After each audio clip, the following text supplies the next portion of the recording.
So, welcome to today's Tech Hour. The subject is the context for tech. And by that, I mean the social, the political, the economic context. And if we see tech as something that arose from a context, then we can understand it better.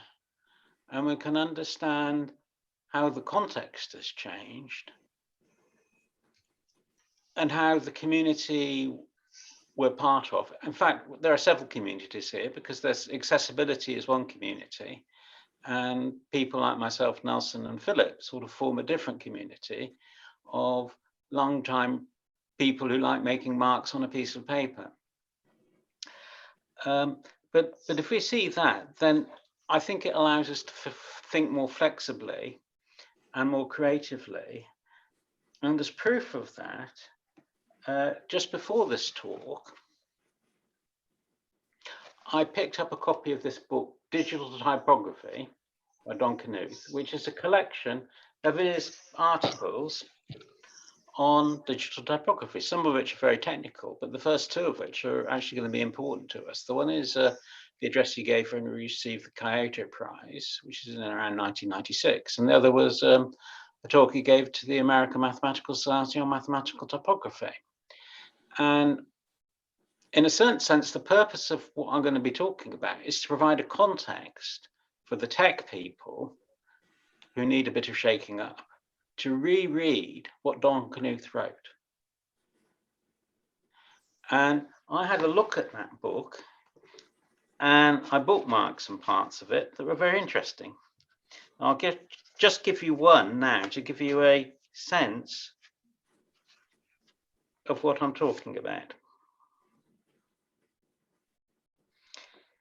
So in talking about mathematical typography and digital typesetting,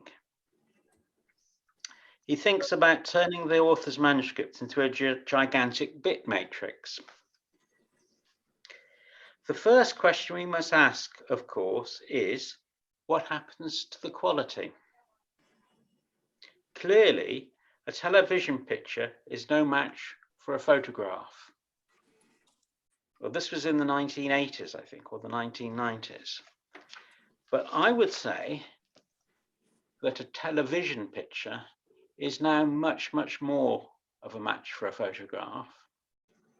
And in fact, a high resolution mobile phone is a match for a photograph.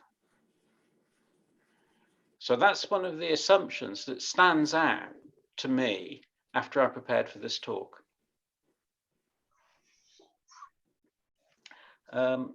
We tend to hold on to our assumptions until we're forced to let go of them.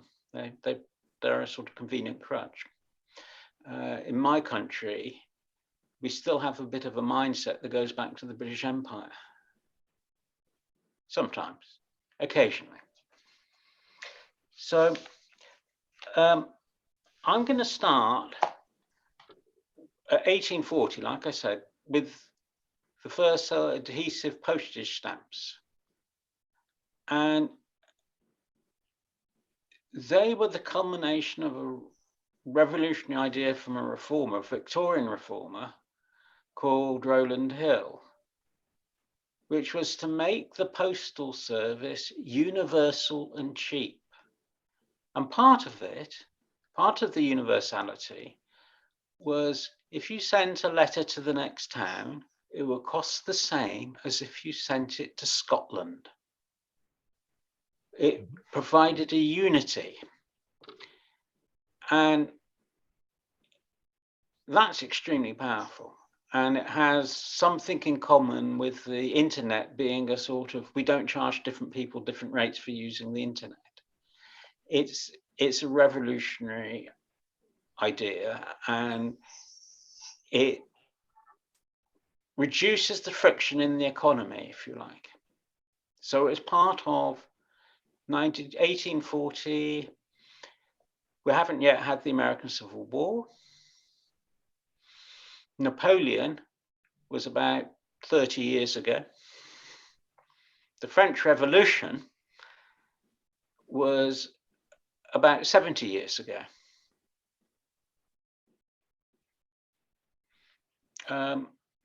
The Universal Postal Service in the United Kingdom spread across other countries, including the United States. Everybody got to issue postage stamps.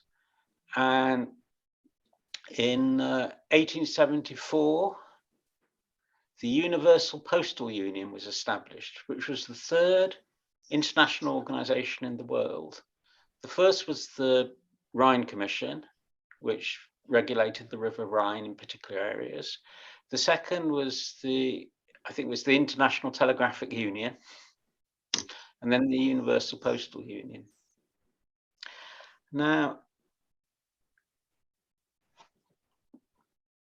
in my advertisement for this, I mentioned something that struck me a lot. I'm a stamp collector, and I learned a lot about the world from the stamps I collected as a child. And some of them were miniature works of design and typographic and printing skill. The first British postage stamps were made by Perkins Bacon, who were security printers. So in the old days, stock certificates were certificates, and they were printed by a security printer. And banknotes were printed by security printers, and they were individually numbered. They still are, in most countries, I think, individually printed, though plastic has replaced paper in many countries. And that was to prevent fraud. But the postage stamp was a remarkable device because not only could you print it and thereby create gold, so to speak, but by a stroke of a pen, you could cancel gold. Can you imagine it? You've got a printing press that's printing money. That's fabulous.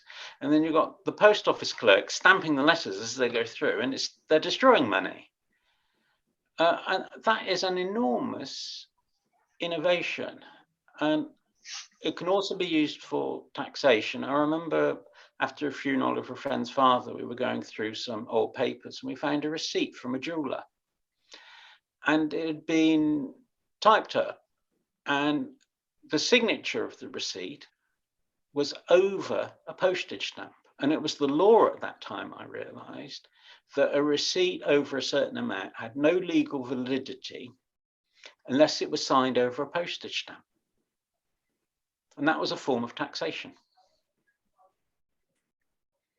So the postage stamp is quite useful for accounting purposes, if you like.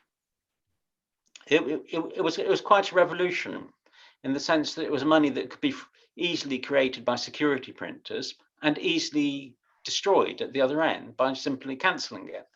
And that, I think, was a big invention. It's a fantastic invention.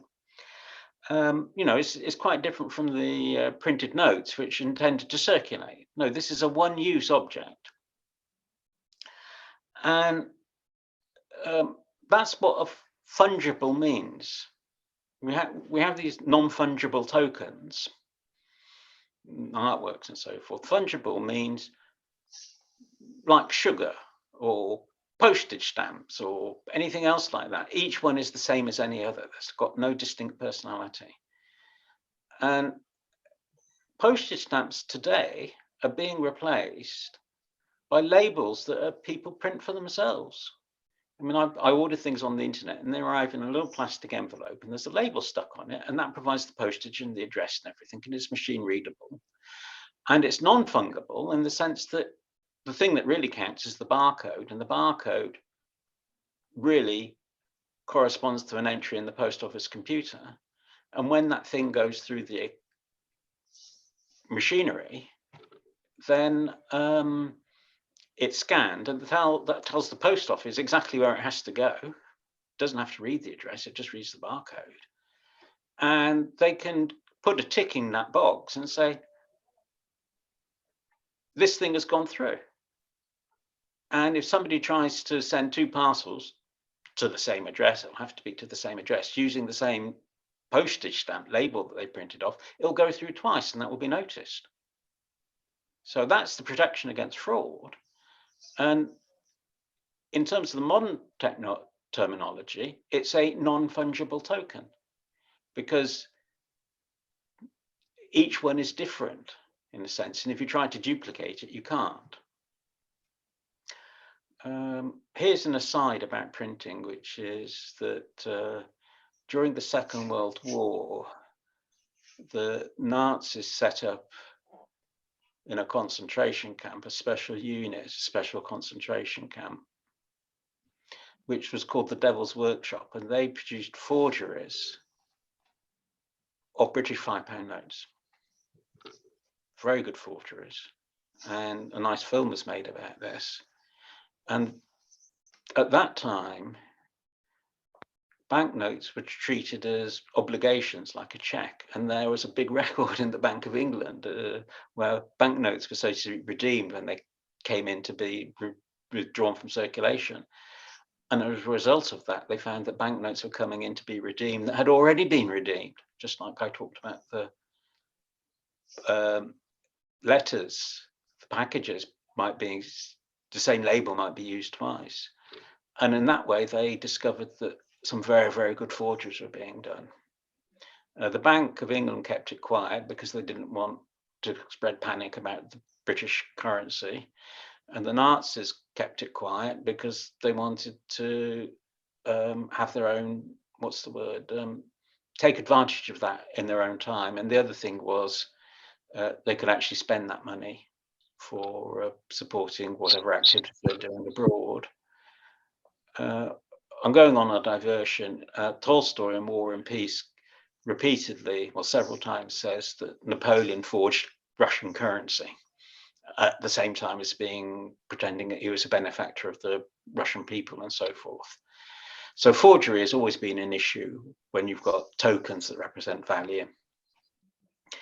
And we now know that our security against fraud is not security printing, but crypto security, the inability to factor prime numbers and all sorts of other things.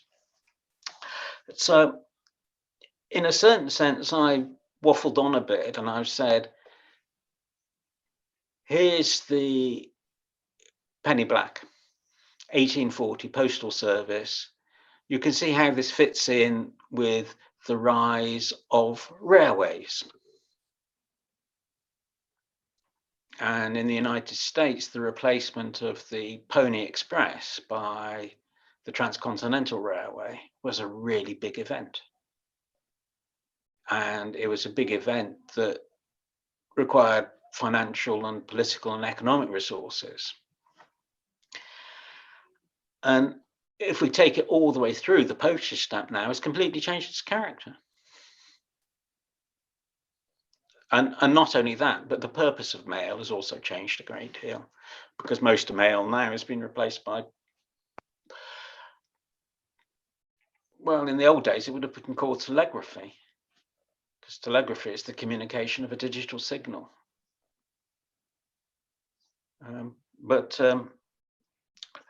So what I've done there is I've said, here's 1840. This is what things look like then. Here's now. What a big change. Now let's put tech into that frame.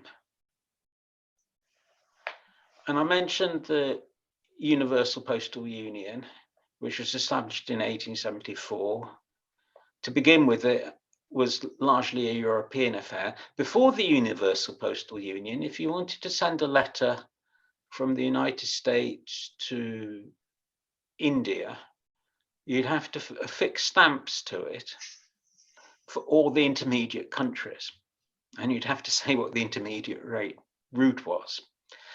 So you get these things that stamp collectors collect, which are covers that have got a French stamp and a German stamp and an English stamp or whatever to get to the right place. And the Universal Postal Union established reciprocal arrangements so that you could put a stamp on in one country and it could go all the way through to another country without any intermediate charges. It was just the rates were fixed, and each country would, so to speak, accept its stamps accept other countries' stamps for their part of the journey. I'm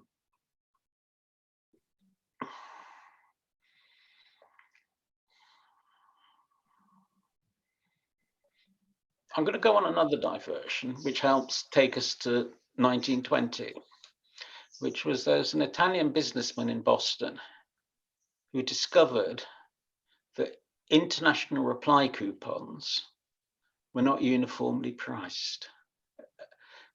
In the old days, if you wanted to ask for a sample, you'd have to enclose a stamped addressed envelope,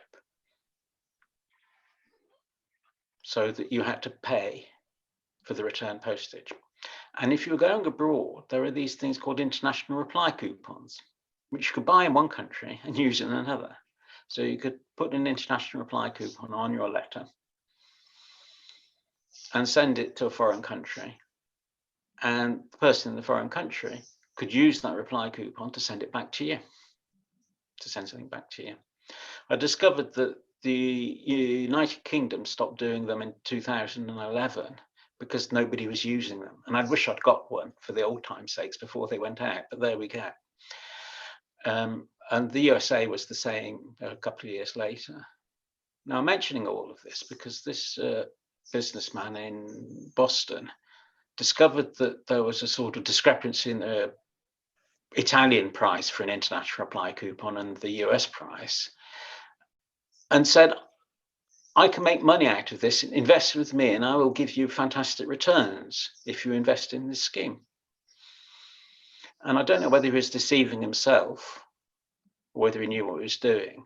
But in fact, what he was doing was paying investors out of the money, paying early investors a return from funds provided by later funds investors. And you might say, oh, we all know what that is. It's a Ponzi scheme. And you're right. And that man's name was Charles Ponzi. So the postage stamp and the international aspect of the postage stamp allowed Charles Ponzi to pull some magic that deceived people into investing with him. Just as Bernie Madoff pulled some magic that deceived people into investing with him. There always has to be some plausible reason why something that's too good to be true is true. So 1924 was the 50th anniversary of the Universal Postal Union, which by that time was fairly well established and had international reply coupons. If we move on from 1924 to 1938, I think, that's when Don Knuth was born. Or was it 1940? I think it was 38. 38. So move on 15 years from Ponzi, and you get to Don Knuth's birth.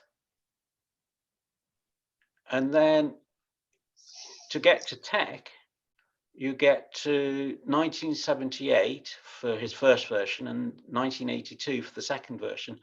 The second version is 40 years ago. Now, if you go from 1982 and you go back 40 years, computers didn't exist. Unless you count Charles Babbage's eminent Victorian not clockwork, but brass and steel computer. Or Konrad Zuse. And if we take the 40 years since TeX 82 and say, okay, there's the first 20 years and there's the second 20 years. And I'm going to be a bit controversial and say the first 20 years was something of a golden age. And the second 20 years, not much happened. There was a prospect of a LaTeX 3 project, but didn't actually happen. And now we're in a situation, well, Don Knuth's goal was to scratch his itch, which was he's writing this book, a paper book that's printed and published between hardcovers. That was his itch, was the quality was going way down. And he wrote a typesetting system so that his book would look good. And I suppose he spent about 4 or 6 years writing the typesetting system, along with a few other things, but it was certainly for a number of years a major research activity. And so far he's had 40 years use out of it. And not only that, but it was a pretty good research project because it was no longer a toy project, it was a medium-sized project from which you could learn a lot about computer programming. And it contained lots of interesting algorithms and so forth. So it was very much applied computer science as well as a useful tool. So that was his mindset, and he ends the introduction of the tech book to go forth and make beautiful books or something like that. But what's happened now is that the input has become just as valuable as the output. When TeX started, the goal was to create an input file so that you could produce a book. The book was the output. But now, to a certain extent, the book is something that can be thrown away, because it can always be reprinted on demand, and it's not a big deal. And a lot of books, I suspect, never actually get printed in the classical sense of printing plates and multiple copies. They're simply laser printed. They never get to hundreds and thousands of copies in a print run. But the whole issue of accessibility is really important. And I'd say it's TeX's weak point today. It really is a weak point. It wasn't a weak point 20 years ago, if you like, because the problem existed, but not all of the components for the solution existed. Now it is a weak point because all the components for accessible outputs exist. And so we're unable, it's like a shop today that can't do e-commerce. 20 years ago, it couldn't do e-commerce, and that wasn't a problem. But now it's a big problem if you can't do e-commerce, particularly for some lines of business. It's probably not a big problem if what you do is you sell passenger aircraft. You've got different problem. You've got different needs to keep up with computers. But for publishing, it's tremendously important that the stuff works on mobile phones and it works for people with disabilities.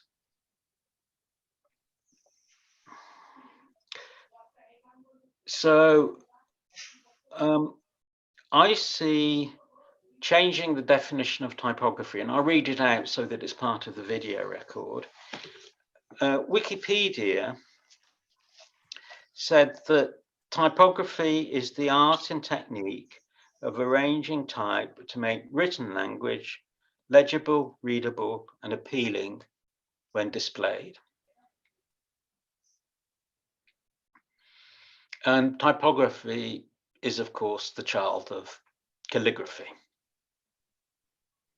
Previously, books were written, the Bibles hand-copied, and Gutenberg made his best imitation of a handwritten Bible when he published his Bible.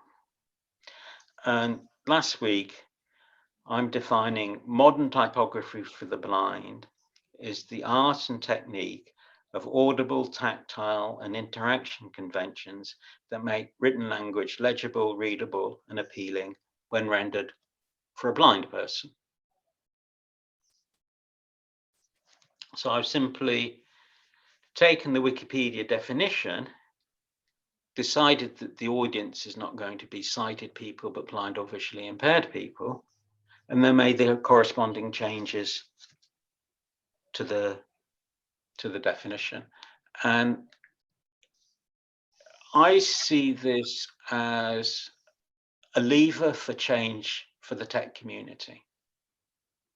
It's a challenge for the tech community that will allow them to catch up or stop falling behind. I promised some quotes from Don Knuth's digital typography, and I've already given you one of them. Let me just go through them. Okay, so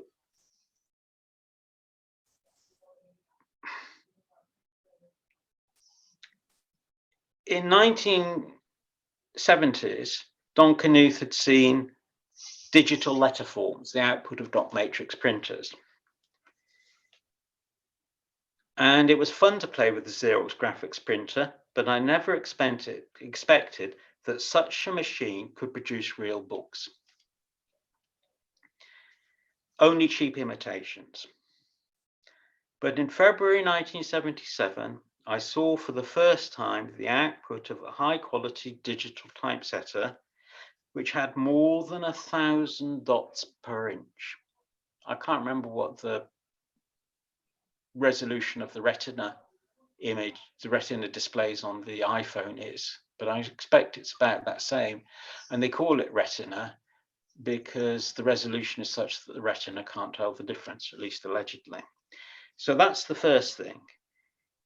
And Don Knuth said that 1,000 dots per inch, it looked perfect, every bit as good as the best metal typography I'd ever seen. So that was a big revelation for him, that the technology allowed something new to happen. It could happen before, but at miserable quality. Now it can happen at the same quality as before. The second quote, I've already told you, what happens to the quality? Clearly, a television picture is no match for a photograph. You can get digital photo frames now that display a sequence of photographs, and people like them. Yes, the quality isn't the same. On the other hand, they do have other capabilities that are very attractive.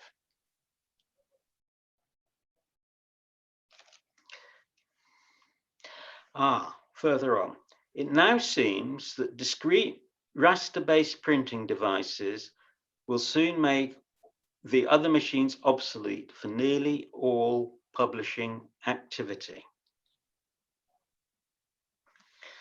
Now, what raster-based means is this, that you go line after line after line after line after line, putting a sequence of dots. That's the raster. And the operas, you can do raster printing, but you can also rasterize an image, and that's what a scanner does. So on the one hand, you scan, and on the other hand, you rasterize. I remember being quite surprised once when I used the photocopier, and I discovered that it wasn't an optical device in the way that I used to. I went around a factory that made photocopiers in the 70s when I was at school, in high school. And it was a photographic process or an optical process where you have a photosensitive drum. But no, the modern typesetters, photocopying machines, and I would say modern, I think it's probably at least 20 years. No, you have a scanner at the top and a laser printer at the bottom. The intermediate process is entirely digital. But anyway, it is now seems clear that discrete raster-based printing devices will soon make the other machines obsolete for nearly all publishing activity. Thus, in future days, the fact that Gutenberg and others invented movable type will not be especially relevant, merely a curious footnote to history, which influenced the printing industry for the first 500 years or so. Sort of bold statements here, and I will use the momentum of that statement to a different purpose, which is the modern 4K television is an extraordinary device. It fills the whole visual field, and I find it perfectly adequate for at least short reading of PDFs. I'm very happy to read mathematics on my 40-inch TV. You know, it's typeset onto paper-sized pieces, and if that's the only thing the screen is displaying, I find it quite readable. I wouldn't like to read in that way for hours and hours, but I wouldn't mind reading it for 10. I don't mind reading it for 10 or 15 minutes. And of course, you've got all sorts of other benefits, just as the digital photo frame gives you other benefits. So in 40 years' time, perhaps the raster-based printing device that makes all other machines obsolete will not be the typesetter, but what we call the digital television. And the digital phone. And that's an enormously different change to the medium, because it's an adaptive medium, it's an interactive medium. It's a medium where some of the traditional constraints don't apply. Instead of having a floating image, a floating figure, or a floating table that doesn't actually float, it's just there at the top of the page, it could actually be floating so that it's there all the time as you read the text that's relevant to it. That's the big difference, is the typography for displaying a book on a large monitor is so different from the typography for displaying that book on a sequence of printed pages such as this. And I think that's come to the end of my quotes. So thank you very much for your patience. And I've tried to communicate a point of view. And if I was to summarize it in one thing, I'd say 200 years is a long time. 200 years is a long time. Actually, 2040 will be 200 years since the penny black. And the things that we have to be careful about, what we keep and what we don't keep, or what we put in a museum and respect. And mathematics is very long lasting, and Donkeny's typesetting algorithms and everything else like that are based on mathematics. They're a form of mathematics, if you like, and we want to keep those things. The fact that the rendering is on pieces of paper for people who are sighted is less important. What is enormously important is that computers can read what we write. That's one of the things that's become really, really important, that computers can read what we want, right? In the old days, you would have an index. And an index is the result of, is the output of a static search, if you like. Mm-hmm. You say, oh, these are the words worth searching for. We'll put them all in the end with the index, and we'll give page numbers. But if you've got an electronic book, then people can search for whatever they like, whether the author intended it or not. I'll stop at that point, and I welcome all contributions, particularly from beginners, and particularly from people who've got a different point of view to the ordinary point of view.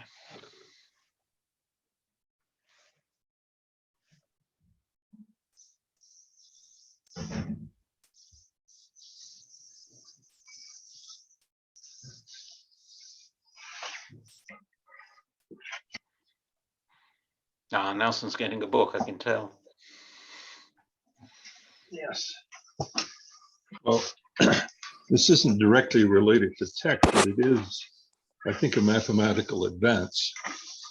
In the 1950s, the United States National Bureau of Standards began a project to try to collect mathematical formula and mathematical tables, and they produced a very fat volume called the National Bureau of Standards Handbook of Mathematical Functions. It appeared first in 1964.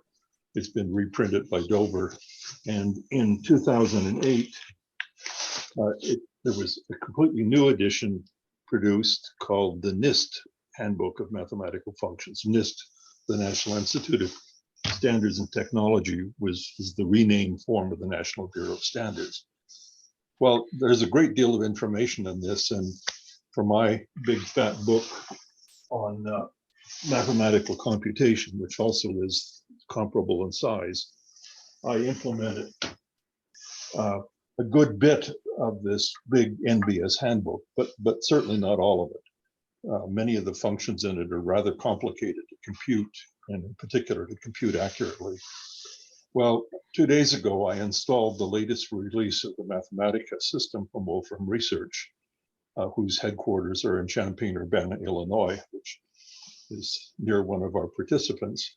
And in the announcement webpage, I was very interested to note that they have been working for years to implement every one of the functions in this book. And they started more than 25 years ago, and they have finally succeeded.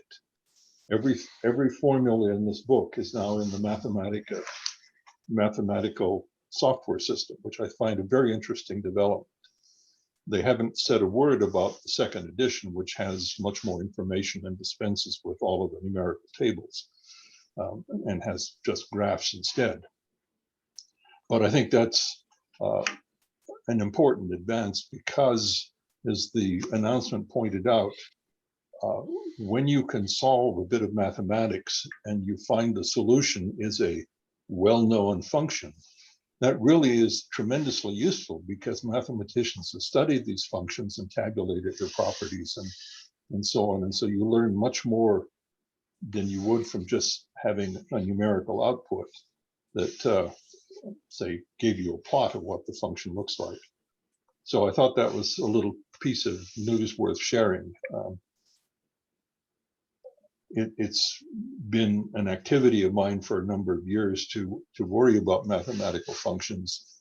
Back in the 1980s, a researcher at Bell Labs, Wayne Fullerton, started collecting a bibliography of work on special functions and elementary functions.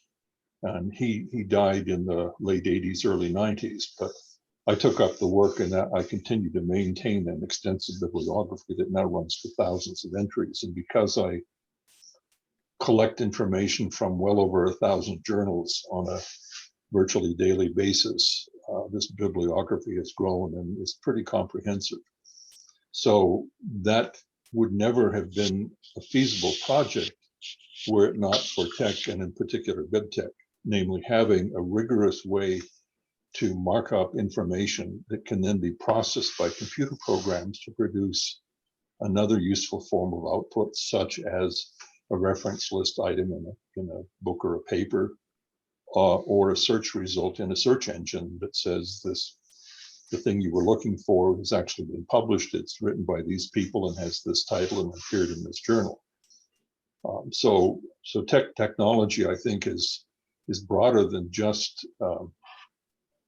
producing marks on a page that represent mathematical formula. It's a notion of computer representation of material that humans need to deal with. Another interesting thing in the Mathematica 13 announcement is they now have the ability to stitch together photographic images to turn them into movies, and also to turn multiple movies into collages of movies. So it's become a video editing system that, as it improves, may indeed be competitive with products from Adobe that have made a big impact on the market over the last 30 years, especially as computers have gotten faster and can do this in almost real time. So it's interesting to see these technological developments. And I'll make a last point that Philip put up a little chat note about the Pony Express lasting only about 1.5 years. Well, that Pony Express route went right through my state. And you can actually drive a road that more or less parallels it from just west of Salt Lake City right to the Nevada border. It's pretty lonely country. There's almost no human habitation. A few hundred people at most live between the start of that route and the Nevada border. So you can imagine being on the back of a horse in the 1800s and trying to follow that and realizing there were significant dangers along the road of heat and lack of water and attacks by the indigenous people who inhabited this country for thousands of years earlier. A preferred qualification for the job of a Pony Express rider was being an orphan, because no one would worry too much about if you never made it to the other end. Anyway, that's all I have to comment on today about these little developments. I'd like to encourage Patrick and Das and John to contribute, because being newcomers, they've got something special to add, even if they don't know it. Yeah, I'm not quite sure what I have to add today, but I thought everything that you're all saying is incredibly interesting and great information to even just know. I mean, the history of things are important because we don't want to repeat them, although we do. Just exactly how it's so interesting how you were saying that. I mean, stamps are essentially, we're coming back to, NFTs are essentially just us coming back to something similar. And so just the thought of that is very intriguing.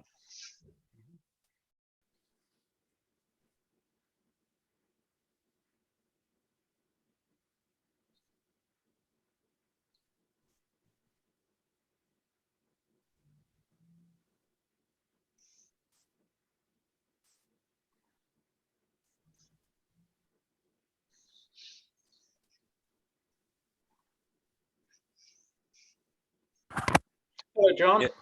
Yeah, hey, thank you, Jonathan. Yeah, I think, you know, from my perspective, when, you know, when you talk about having, you know, printed images on phones and on screens, you know, for my students, there's there's another step, right, which is to have that translated to the auditory output or the braille output on a display, and that's where I find a lot of the challenge in my work. Is oftentimes I will create documents with equations in them, and it won't be read by the screen reader, and it won't appear on the braille display. And so in my work, that's kind of what I'm trying to figure out. So that's not the only reason I'm here, but it was what has motivated me the most. And I definitely like Patrick, I appreciate the history, because it's good to know in order to just understand, you know, where this all came from, to have a broader sense of you know, what it is in general. So thank you.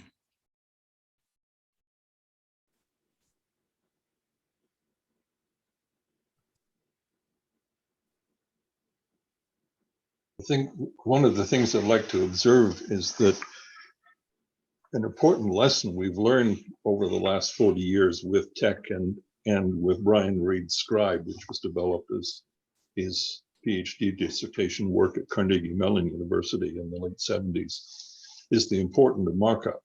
So today we have search engines that, given a few keywords, can find oodles and oodles of material, far more than you can possibly read. that relate to those words. But the information in return is for the most part not reusable without extensive manual reformatting of the recovered text. And the beauty of, say, bibliographic markup is you've clearly identified who the authors are, what the title is, what the journal is, and volume and number, and so on. And this applies to many other things. If you're selling parts for automobiles, you want to have part numbers and availability and price and a bit and shipment times and so on. It's having that extra markup that is really so important. And TeX, I think, has made a significant contribution into providing a basic, at least low-level markup for mathematics, and LaTeX has built things on top of that to make fancier displays and tables and figures and so on more convenient to deal with. There's a whole community that think that SGML and XML are the solution to their problems. And I think all of these are really helpful because what they do is they allow information to be reused. And to show what that means for publishers, a number of years ago at a TeX user group meeting, we had a representative of one of the major academic publishers who told us that in some fields where they market their materials, they can take, say, a chapter from a book and sell it in 50 different editions as parts of other books and collections of specialized materials. And that's an enormous win for them because they paid the production cost once for that chapter, and then they can sell it 50 times over at essentially zero cost, or get 100% profit margin or close to it. And that's, I think, an important lesson is as we prepare materials, we really should be thinking hard about how can we mark up these materials in such a way that information can be recovered and reused at relatively low cost. And unfortunately, people who use word processors with a WYSIWYG or GUI view of documents never even develop ideas about markup because all they're trying to do is get a particular appearance on a screen. And so although there's lots and lots of material written in word processor formats, virtually none of it is probably reusable. I'm going to be a bit contentious here by expressing a different point of view, which is Word, the documents produced by Microsoft Word today are XML documents. They use XML as the data storage system. However, for the typical document that a student writes or someone writes a letter in, the markup is probably pretty minimal. Oh yeah, but they do have at least this capability of seeing the document structure with a standard parser, and that applies also to the tables in the document and probably the mathematics in the document.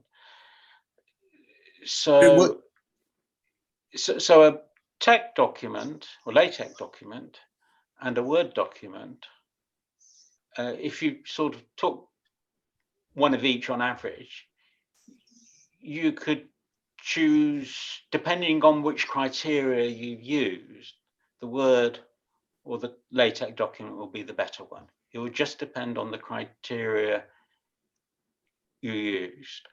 And one of the things that's very good about Word documents is that you can take something from one Word document and copy and paste it into another Word document. And as far as I know, it always works, so that the formatting might be a bit messed up, but it sort of works, it still runs. Whereas if you copy something from one LaTeX document to another one, even using the same styles and written by the same author, it may not work because one of them has got macros in it that are not defined in the other. So the proprietariness of Word as compared to LaTeX is arguable. You can make a strong case for LaTeX being a proprietary format in that it has no rigorous definition. Whereas with Word, you have XML and you have some sort of schema, I think, and I believe there's an international standard that determines what Word documents are. And that interoperability allows programs such as OpenOffice to open and write Word documents. Whereas I think the only tool that will reliably open any LaTeX document is a text editor. I'm not saying that XML and Word XML is better than LaTeX. What I am saying is which is better depends on what the purpose is. And certainly, go ahead. Certainly if you're applying for a job, for many of these jobs, you'll be best advised to submit a Word document rather than a LaTeX document.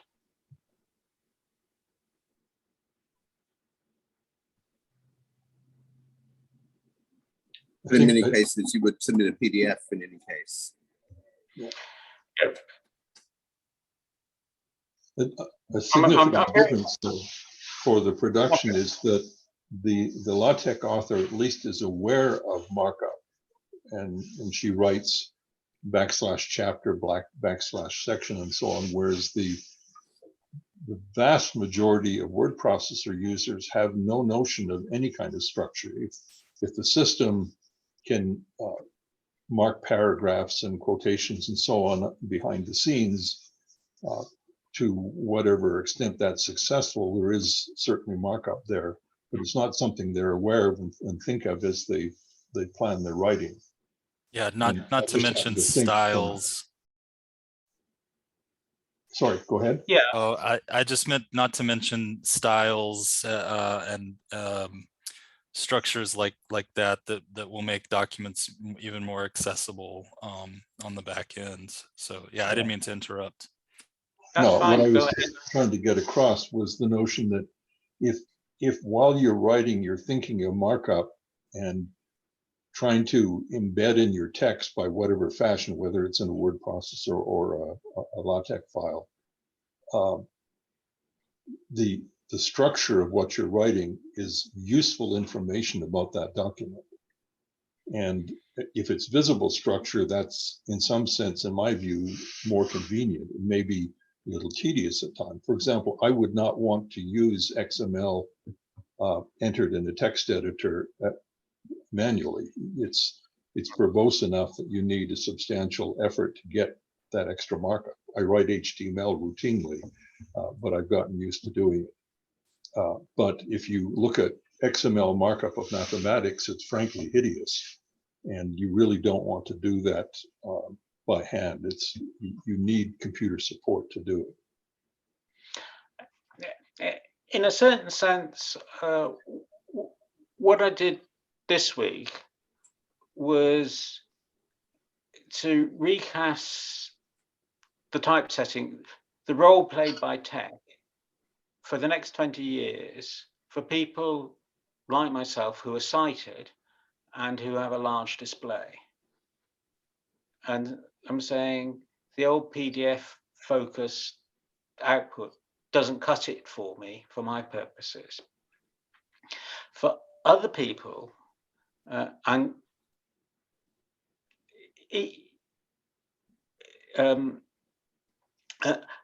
particularly the visually impaired and blind, and also the sort of data retrieval computers, the important issue is that the document be structured.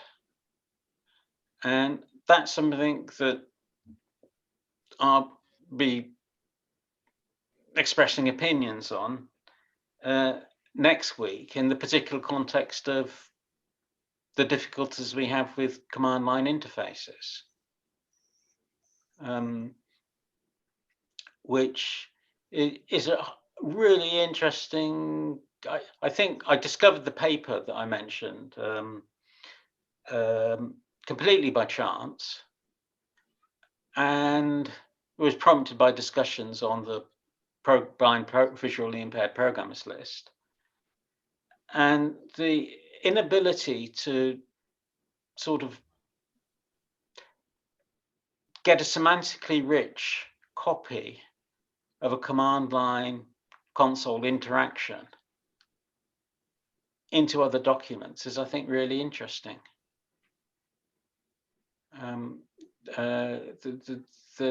There's so much going on there, so much we can learn from.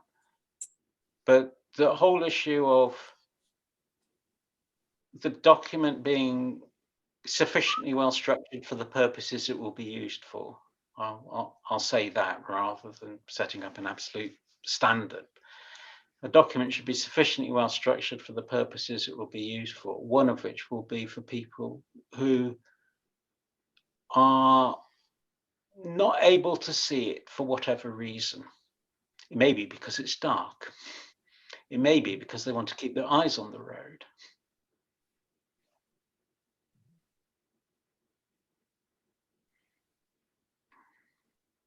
Getting back to Word, it wasn't always stored in XML. When did that change and why? I don't know. It's probably, I think it's about 15 years ago. I mean, as far as I know, Microsoft has never made a point of publishing the format of any of their proprietary products.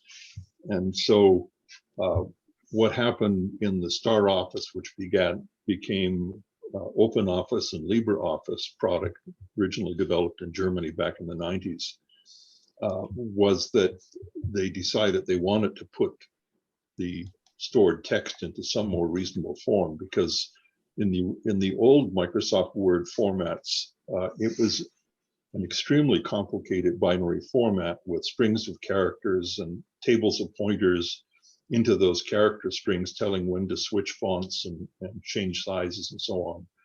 Extremely difficult to work with and not at all amenable to automated processing to do other things such as spell checking and hyphenation checking and so on. With the XML format, the current form that's stored, it may have a funny extension like ODF or XLSX. What it really is a zip file containing a set of other files that contain metadata about the document plus the document text itself. And you can run a zip tool on one of those files and you can unpack it, break it apart into pieces and look at it. And then you can judge for yourself how useful the markup that's there is. But I think that was probably a good thing to happen, because I think Microsoft realized that for competitive reasons, it was good that they be able to import documents from their competitors. And to do that, they had to know how those formats work. According to Wikipedia, there's something called OpenOffice XML, which is an XML file format developed by Microsoft for spreadsheets, charts, presentation, and word processing, standardized by ECMA and by ISO and IEC for later versions, and Microsoft Office 2013 and 2016 support reading and writing of ISO IEC 29500 strict. Okay, so that's roughly less than a decade that there's been a documented format. ECMA standards have an advantage over ISO ones, is that they're completely free. The ISO ones carry a fairly hefty price tag, usually several €100. Well, you can't have it both ways. You can't have it. Oh, it's not a standard. Oh, it is a standard, but it's expensive. The Microsoft Office XML formats were introduced in Microsoft Office 2007. Okay, 15 years then. So that's, yeah. It was basically pressure from the open office applications and similar things, which caused them to switch. Yeah, but it's interesting, isn't it? That pressure persuaded Microsoft to switch, but it didn't persuade LaTeX to switch to producing, or at least defining a valid subspec. Where is the conformant subset of LaTeX. Where are the LaTeX validifiers, for lack of a better word? Mm. So So where are the presumably LaTeX? there's nothing which converts LaTeX to XML in a complete and well-defined way, or is there? No. No. LaTeX to XML it works most of the time if you're careful.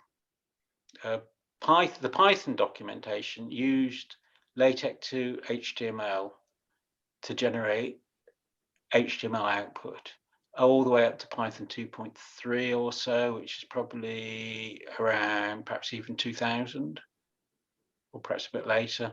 But they subsequently introduced their own document format called restructured text so that they could get exactly the outputs they wanted. So the LaTeX is really dragging its feet on this, and something like standard LaTeX mathematics would make a big difference, I think, to people who are using LaTeX, who are what's the word?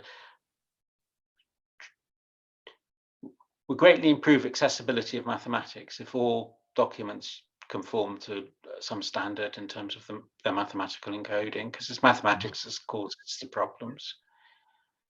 I've been a bit rude. I normally say past. People are free to go without being rude, and fortunately, I didn't give John a chance to do that. So let me just say for a moment, anybody that wants to go now can go if they want to, and they won't be rude at all. And they can say goodbye, and we'll thank them for being here because I'm really grateful.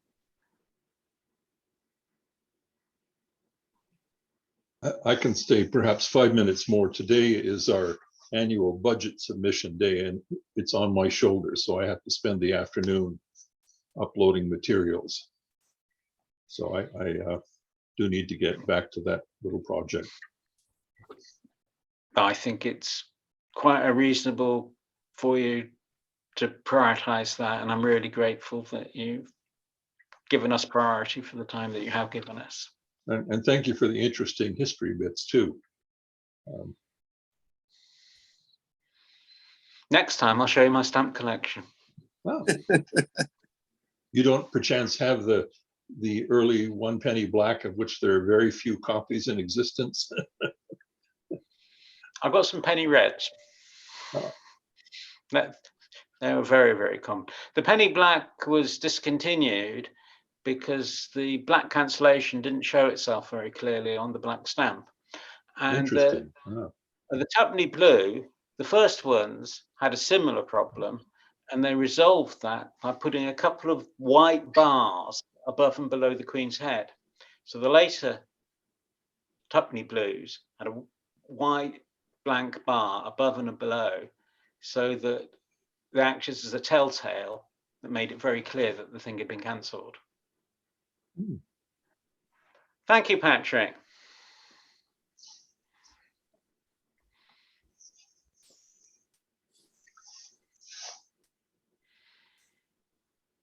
I think I will say goodbye until next week, when I won't have a budget to deal with.